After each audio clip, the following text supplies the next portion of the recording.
എല്ലാവർക്കും നമസ്കാരം.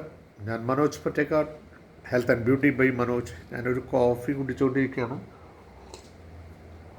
അപ്പോൾ എനിക്ക് തോന്നി ഇങ്ങനെ കോഫി കുടിക്കുമ്പോൾ ശ്രീനിവാസൻ മരിച്ചതിനെ കുറിച്ച് ഞാൻ അതിൻ്റെ അകമഴിഞ്ഞ ദുഃഖവും കാര്യങ്ങളൊക്കെ ഞാൻ രേഖപ്പെടുത്തിയിരുന്നു. അതോടൊപ്പം തന്നെ സത്യനന്ദിക്കാടിൻ്റെ വാക്കുകളും സത്യനന്ദിക്കാട് അദ്ദേഹവും തമ്മിലുള്ള ആ ഒരു ഫ്രണ്ട്ഷിപ്പ്, അവരെ ആ ബോണ്ടിങ് റിലേഷൻഷിപ്പ്,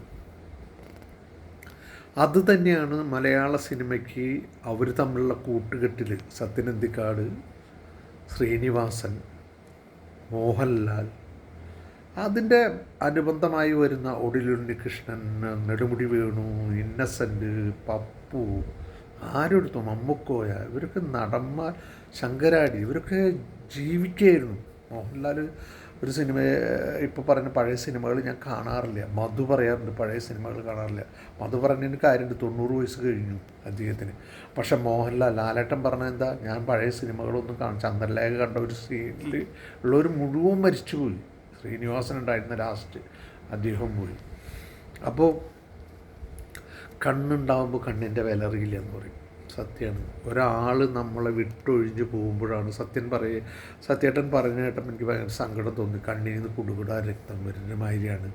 രക്തം വരുന്നു തോന്നി, എനിക്ക് കണ്ണീര് വന്നിരുന്നത്.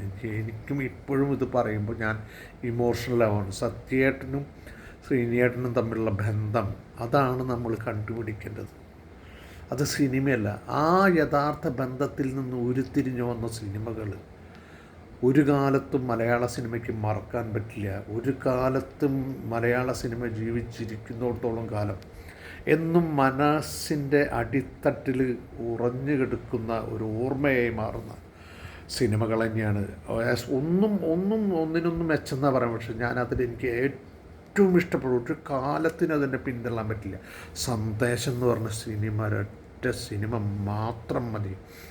ഞാൻ പറഞ്ഞ ലോകോത്തര സിനിമകളോട് കടപിടിക്കാവുന്ന, ഓസ്കാർ അവാർഡ് വരെ മേടിക്കാവുന്ന എല്ലാ കഥാപാത്രങ്ങളും ഇഞ്ചോടിഞ്ച് പൊരുതി അഭിനയിച്ചിട്ടുള്ള ഒരു അപാര സിനിമ.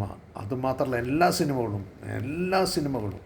അപ്പോൾ ഞാൻ പറഞ്ഞു, ആ ഒരു ബന്ധത്തിൻ്റെ ദൃഢത അല്ലെങ്കിൽ വാല്യൂ നമ്മൾ ജനങ്ങൾ കണ്ടുപിടിക്കണം. സുഹൃത്ത് ബന്ധം എന്ന് പറഞ്ഞു കഴിഞ്ഞാൽ സത്യനന്ദിക്കാടും ശ്രീനിവാസനുമായിട്ടുള്ളതായിരിക്കണം. ഞാൻ എൻ്റെ ജീവിതത്തിൽ ഞാനിങ്ങനെ ഒരു സുഹൃത്ത് ബന്ധം കണ്ടിട്ടില്ല, ഇനി കാണാനും പോകുന്നില്ല. നിങ്ങൾ അത് കാണുമ്പോഴെങ്കിലും അല്ലെങ്കിൽ അത് കേൾക്കുമ്പോഴെങ്കിലും നിങ്ങളുടെ സുഹൃത്തുക്കളെ സ്നേഹിക്കാനും അവരോട് സ്നേഹം നടിക്കാതെ ഒറിജിനലായി സ്നേഹിക്കാനും അവരെ സഹായിക്കാനും ശ്രമിക്കുക. ഇതെൻ്റെ ഹമ്പിൾ റിക്വസ്റ്റാണ്. നന്ദി, നമസ്കാരം, താങ്ക് യു.